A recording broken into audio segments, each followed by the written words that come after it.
Yo guys, check kamusta mga idol, no? So ayan, mag-update tayong gabi. Ngayong gabi, mga lodi, no? So unahin na natin 'to. Ano ba ngayon? June 4, Wednesday. So mamayang 10 PM magkakaroon tayo ng konting volatility dahil meron tayong ISM Services PMI, no? So ayan mga idol Abangan natin 'yan alas 10 mga lods, no? So bago tayo mag-start ng mga news natin, alam niyo na, pa-like ng ating video at sa mga gusto ng ganitong content, mga lodi. Everyday news, crypto news, trending news, at mga updates, mga idol. Subscribe na kayo sa ating channel. So, ang ganda ng unang news natin, mga idol, matutuwa ang ating mga pioneers, mga lods. No? Sabi dito, this is a wallet address that contains a lot of hack pie. More than 20K within 24 hours. Please absolutely do not access any link to receive Pi rewards. Many pioneers have lost all their Pi assets without knowing that later a Pi is worth $100. Sabi, no? So, etong address daw na to, mga lodi, ito yung mga may nahack na Pi, mga lodi. So, ito lalong-lalo na kasi karamihan kasi ng mga nagpa-Pi, sa tingin ko lang, is medyo mga mami na, mga lola na natin, yung mga nagpa-Pi nakikita ko. So, i-guide nyo na lang sila na huwag na sila mag-click-click. Halimbawa, lalo na pag, may marireceive kayo na Pi, na free, ganyan, no? May marireceive kayo na rewards, ganyan, i-click nyo lang to. Nako, delikado po yan, mga idol. Huwag po kayong mag-click ng click, lalo na kapag libre. No? Libre naman yung Pi minamay nyo na nga tapos bilang may maglilibre pa. No? Parang katakataka na yung pagka ganun, di ba? So, lagi nyo lang haluan ng konting pag-iingat, mga lods, no? Kasi sayang yung mga minines nyo ng ilang taon. Kung itong mga lodi, mahirap, laging nangyayari kumbaga. Hindi lang sa Pi Network, pati sa mga ibang mga coins, mga crypto, lagi nangyayari na may mga phishing site na may pag na-click ka, may hack ka. Ito nga mga lodi, kita nyo to sa Dasmariñas, Cavite to. Mga idol, nakaka-post lang nito kanina 12 ng tanghali, June 4. Sabi dito, Pi Network's unstoppable rise to GCB $314,159. In the spirit of resilience and collective vision, Pi Network embodies a philosophy of unwavering determination rooted in trust, innovation, and global unity. Nothing can halt its ascent to the global consensus value. Ito nga yung pinaniniwalaan nilang value, no? Within millions of pioneers driving real world utility, Pi destiny is unstoppable. Together we forge a decentralized future, redefining wealth and freedom. So, pansinin nyo dito, mga lods, no? Halos mga daddy, tito, mami, lola, lolo yung ating mga nakikitang nagpa-Pi o yung mga nagpa-participate sa ganito, mga lods. No, kita nyo, di ba? So, prone sila sa mga hack pag sa tingin ko lang, no? Kung talagang, ako nga, sabi ko nga, nung bago ilabas yung price ng Pi, dapat di na lang naglabas ng price ng Pi Kasi sila, kasi iba tinatawag kulto daw, mga lodi, no? So, wag naman ganun, mga idol, no? Paniniwala nila yan mga lodi, no? Galangin nyo na lang, parang ganun. Kasi yung Pi Network, mga lodi, sa kanila, talagang, ano na to parang ano na nila, samahan, parang hindi ko, ayoko kasing tawagin kulto, bad yun Ginagamit, may mga ganyan pa, meron silang mga, ang tawag dito?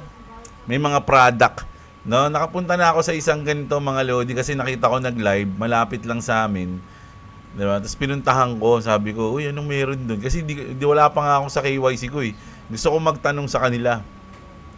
Nakausap ko yung parang pinaka-leader nila. Pagpasok namin doon ni boss, nakita ko talaga doon puro mga lola. Parang simbahan, mga lods.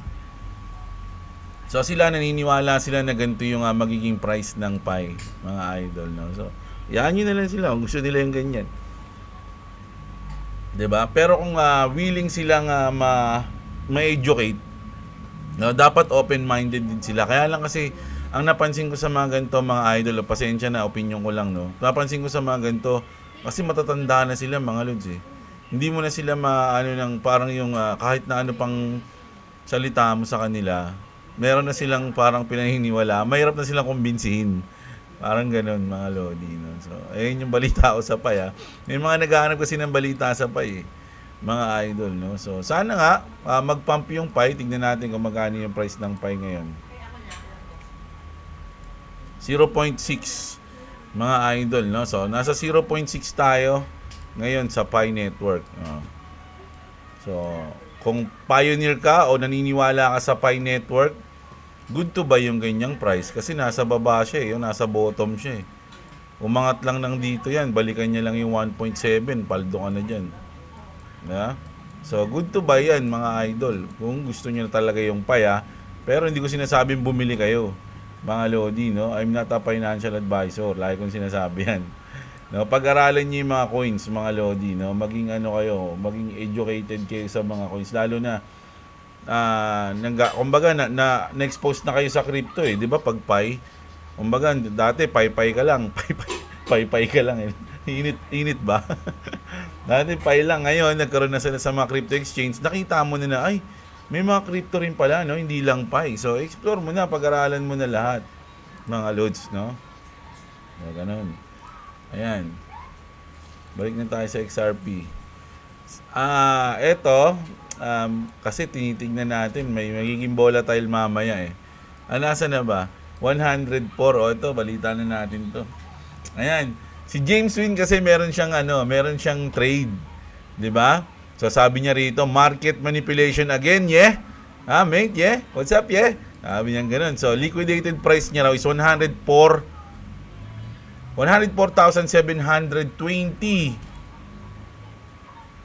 Nako, malapit na siya. Saan ba yun? Saan na ba tayo? Uy, dali. 104,720. Ang hirap nun, ah. Ay, kaya natin yan.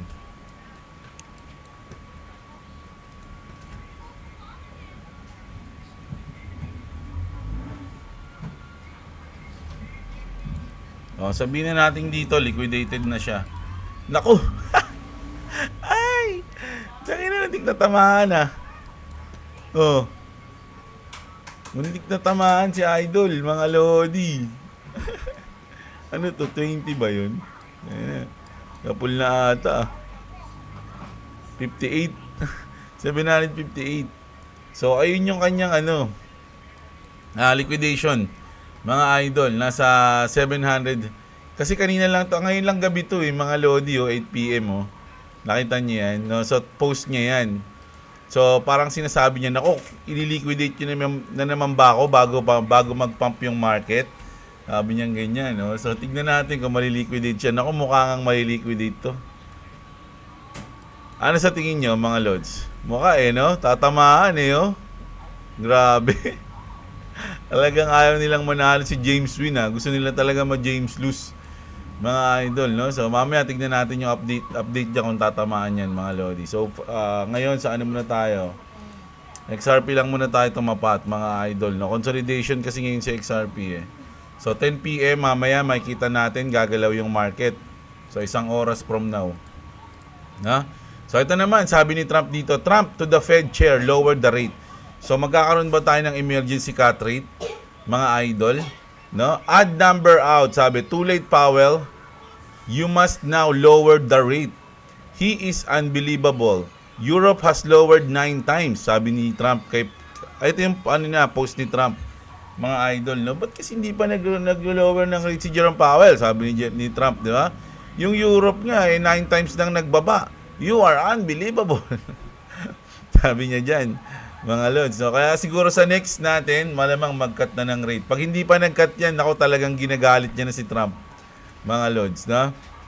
Ito, latest, corporate treasuries now hold over 3% of all Bitcoin with 60 plus firms doubling their BTC in 2 months. So, ito yung may mga malalaking hawak ngayon ng Bitcoin. So, nasa 3% of all Bitcoin nandito, mga lodi, no? So, syempre, pinakamalaki strategy, si Michael Saylor, no?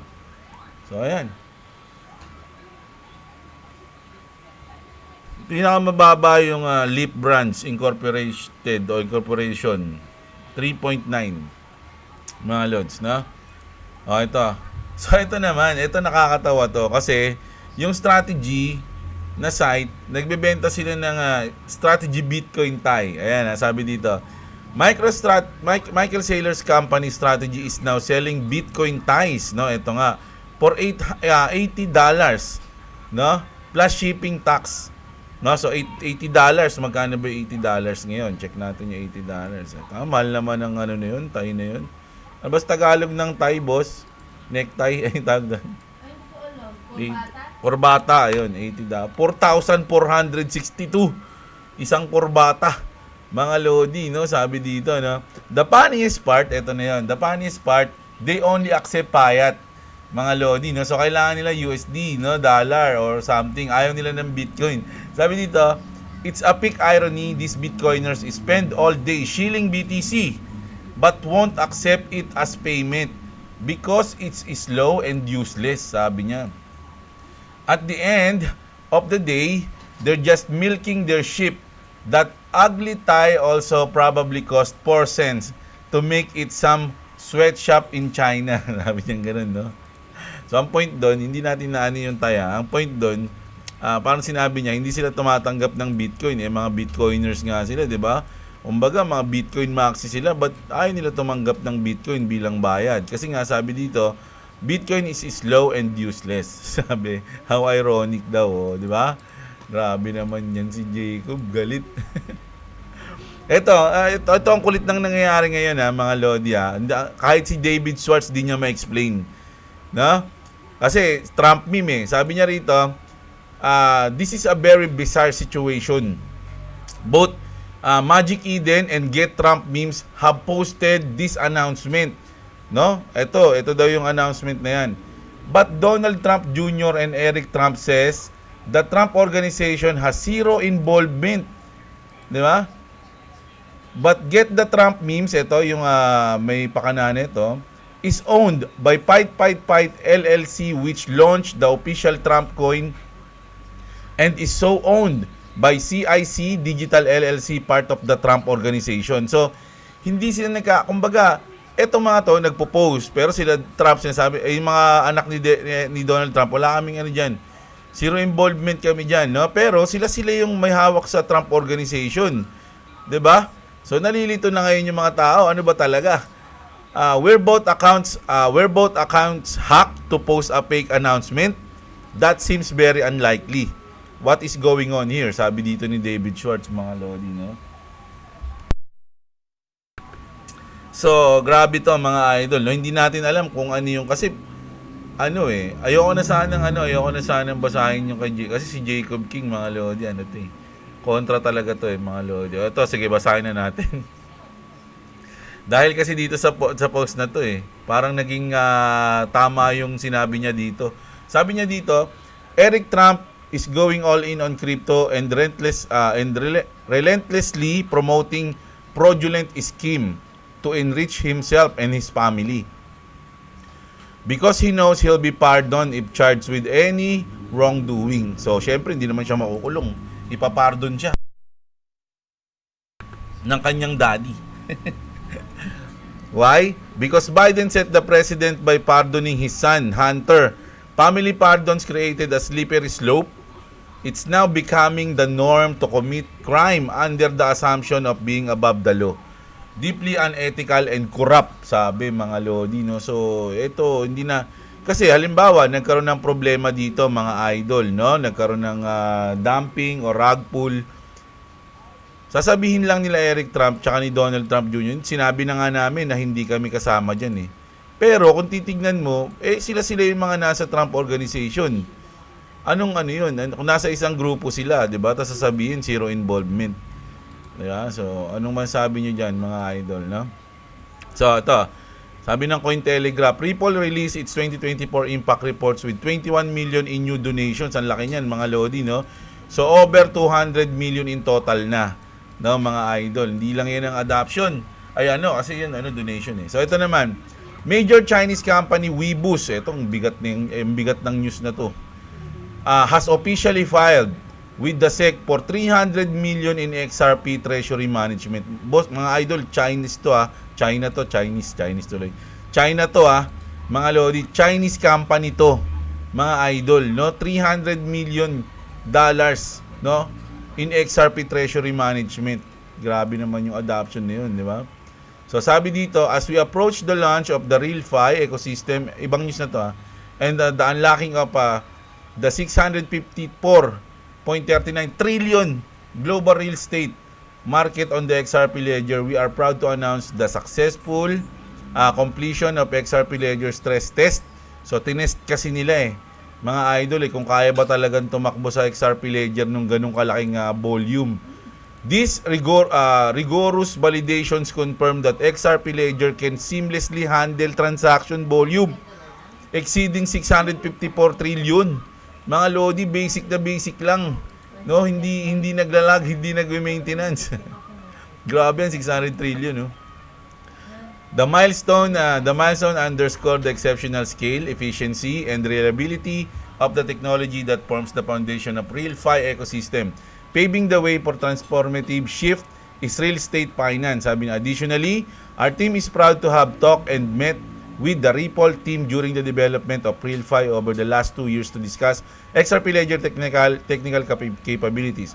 This valuable discussion provide deeper insight into the XRP Ledger and reinforce how RealFi is innovatively building on this powerful technology. So, grabe, no? So, naalala ko na naman, sasabihin ko na naman ulit, no? Yung nangyari dun sa mga hindi pa nakakaalam, no? Yung nangyari dun sa may meme coins nung asawa ni Trump, si Melania ba yan? Diba? Biglang lumaki yung volume, hindi na-handle ng Solana yun, mga lodi. As ang tinawagan nila si Brad Garlinghouse, di ba? So, parang pinapakita lang dito na tinest nila na kayang-kaya ng XRP Ledger yung sobrang lalaking volume. Basic lang yun. Siyempre, ang target kasi ng XRP Ledger is global mga lord. So, dapat kayang-kaya talaga nila yun. Good morning, XRP Pre-Millionaire, sabi ni The Real Relief. The XRP ETFs are coming, sabi niya. Everything will happen very quickly. One thing after another. The ETFs alone will give us a good high double-digit XRP. The ETF supplier has to hold 22 XRP for every 1 ETF, sabi niya, no? Supply shock, high price of XRP. Get your XRP and XLM of the exchange. Ito, basta ayun sinabi niya, mga lodi, no? So sila nagsasabi niya na hindi ako, no? Na yung ETF daw pag nag-live na lahat 'yan, easy double digit ang mangyayari sa XRP, sabi niya, no? High double digit pa, no? Hindi lang double digit na 10, 12, 13, high double digit daw, sabi niya. Mga idol, no? Siya nagsabi, hindi ako. Ang dami niya, no? Mga lodi, mga ETF, Harrington Capital, Bitwise, Canary Capital, 21 shares. Ang dami niyan, mga idol. So pag yan nag-live lahat, sa tingin nyo anong mangyayari sa price ng XRP? So I'm just asking, no? Hindi ko sinasabing tataas o tinatanong ko lang kayo. Malinaw yan. Sabi rito, things are about to change rapidly. To those still doubting XRP, now is the time to act while it remains affordable. Double and triple digit valuation are approaching much sooner than most anticipate. So, yan, iniwala ba kayo kay 24 Hours Crypto? Medyo maganda yung mga content nito sa XRP sa YouTube niya, no? May YouTube 'yan Search nyo lang 24 Hours Crypto. At sabi dito, mga lodi ni The Wolf of All Streets, mga lodi na may 1 million followers. Sikat to si Idol. Sabi niya rito, 99.9% of crypto is either cash grab or outright scam. Sabi niya, no? But the remaining 1% will be the companies that define the future. Find those, sabi niya, mga lodi, no? So hindi lang isa 'yon, those nga. So medyo ano kaya 'yon? Yung mga company na na pwedeng mag-define ng future natin, mga lods. Kasi ganun din yung sinabi ni Brad Garlinghouse, 'di ba? 99% ng mga crypto is magiging zero. Di ba? At meron lang talagang 1% na matitira, mga idol, no? Natagpuan niyo na ba sila? So, ayun yung ating news ngayon. Mamaya, abangan natin alas 10 kung ano yung mangyayari sa ating market, kung magiging volatile ba siya, tatamaan ba, nako mukhang tinamaan na, tatamaan ba yung liquidation ni James Wynn at matatalo na naman siya ng $100 million. Di ko na kung magkano yung trade niya ngayon. Tingnan mo, mga sa 100 million eh. Dollars yun mga Lodi, no? So, grabe.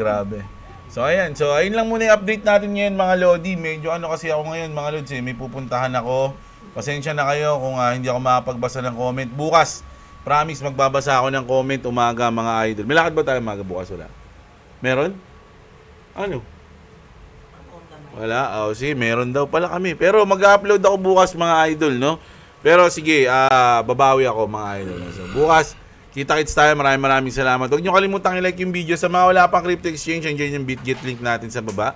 Mga idol, register kayo dyan. So, ayun lang. Kita-kits, magandang araw sa inyo, mga kapatid. At What's up? Subscribe to Columbus TV and subscribe to Jebla. Yeah. If you want spicy noodles, yeah. So you need to subscribe. If you want to subscribe to me, it's link in the description. Wait, hold up. Okay, now you can show them. Show them. alin? Like the thing, like. No. The what? Bruh, hurry up, bruh. Hurry up. Okay, go down. Do you see? Okay. Do you see the name? If you don't subscribe me, I'll give you the Mike Tyson belt on your butt. Okay? I'll get you 20 times if you don't like. Bye.